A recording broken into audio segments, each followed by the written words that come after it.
of this kind, and it's kind of a response and general feedback to trends that I'm seeing in the work. So this is based upon lesson 30, and what I saw a lot of in lesson 30 was people answering questions partially or not understanding the proper context that the question should be answered in. So, um, let's just make this pretty simple. The first part that people I saw consistent errors in was how many soldiers were in each army. Okay, this is a question about each army, so you should have an answer for the Union Army and an answer for the Confederate Army.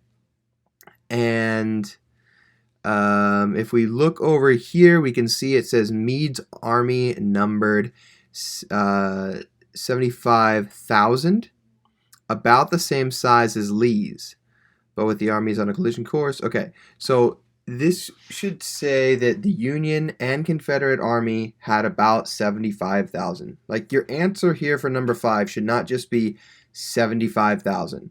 You should have a sentence there that explains that. The next major thing that I saw people do is define or explain each of these terms. And people defined the terms like Confederate and Union and Yankee and rebel in their more general definitions. Now, these words, and this is the tricky thing with words, is that they have lots of definitions, right? But Confederate here is not talking about like a group of people who get together to plan something, right? Who are Confederates. This Confederate is talking about the Confederate States of America, okay? The Confederate Army, which was who the Union Army, okay, was at war with. And the Union Army is referring to the states that remained part of the United States. We call it the Union. Okay, this is the only time that the United States is really called the Union, but that's what it's called. So it was the Union versus the Confederacy, the North versus the South.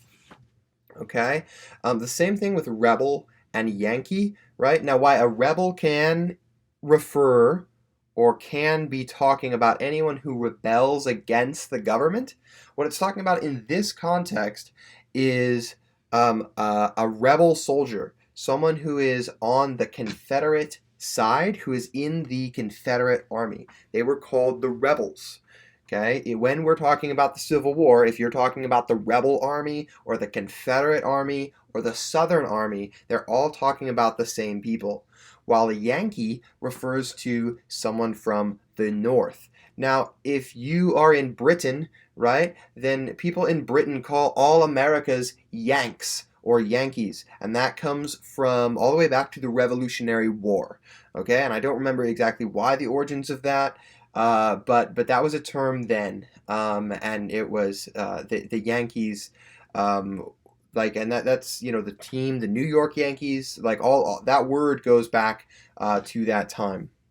And troops is a way to refer to soldiers. But I saw a lot of people getting Yankee and rebel and Union and Confederate mixed up. And then one last thing is that you want to make sure that you know that the analytical question is, why was Gettysburg a turning point? I saw a couple people like put all sorts of stuff in this. The analytical question is right here. It's highlighted. Okay, why was it a turning point for the Civil War? All right, I just wanted to keep that really short and let people know, especially about the context of the definitions, because if you get those mixed up, it'll be really hard to use them right